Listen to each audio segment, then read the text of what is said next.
అదేళ్ళు అధికారంలో ఉండి పెద్ద ఎత్తున కుటుంబము తెలంగాణ వనరులను కొల్లగొట్టి విధ్వంసానికి పాల్పడి కొత్త రకమైన అవినీతి అక్రమాలకు తెరలేపి ఇవాళ మేమే నిజాయితీపరులం అని మాట్లాడుతున్నారు. ఎలా మాట్లాడగలుగుతున్నారో నాకు అర్థం కావడం లేదు. నిజంగా ఓసారి ఆశ్చర్యం అనిపిస్తుంది.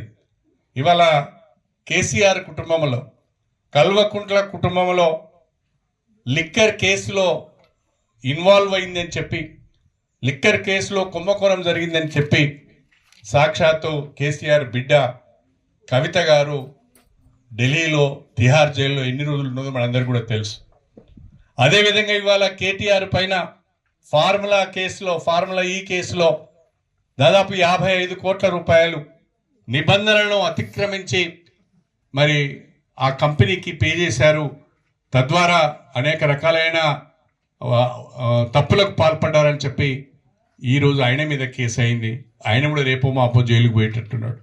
కాళేశ్వరం ప్రాజెక్టు విషయంలో కేసీఆర్, హరీష్ రావు గారు అనేక రకాలైన సాంకేతిక పరమైన ఇతరత్ర తప్పులు చేశారు.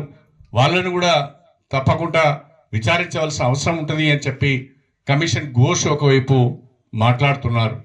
అంటే కల్వకుంట్ల కుటుంబంలో ఉన్న కేసీఆర్, హరీష్ రావు, కేటీఆర్, కవిత అందరూ కూడా వివిధ రకాలైన కేసులలో ఇరుక్కొని జైలు ఉచ్చలు కొంతమంది లెక్క పెడితే రేపు మాపో జైలు ఉచ్చలు లెక్క పెట్టడానికి మరికొంతమంది సన్నద్ధం అవుతున్నారు.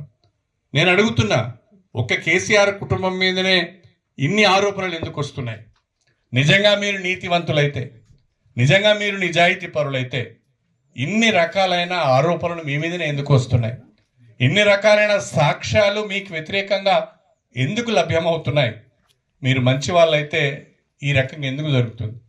నేను అడుగుతున్నా, 2014 ముందు కల్వకుంట్ల కుటుంబం యొక్క ఆస్తులు ఎన్ని?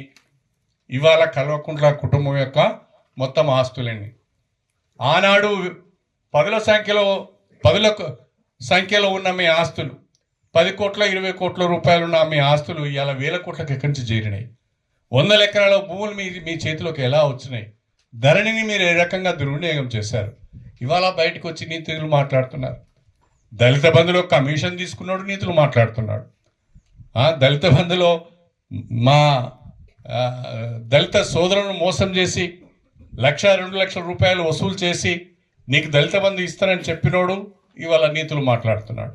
నియోజకవర్గంలో పెద్ద ఎత్తున అవినీతి అక్రమాలకు పాల్పడిన వాళ్ళు కూడా నీతులు మాట్లాడుతున్నారు. నేను ఎన్నోసార్లు చెప్పాను, ఈ రకమైన విమర్శలు చేసుకోవడం కాదు.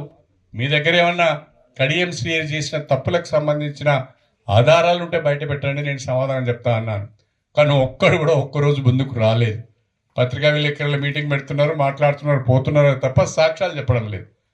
ఆ రకంగా పని లేని వాళ్ళు, పస లేని వాళ్ళు, ప్రజలు లేని వాళ్ళు చేసే విమర్శలను మనం పట్టించుకోవద్దు.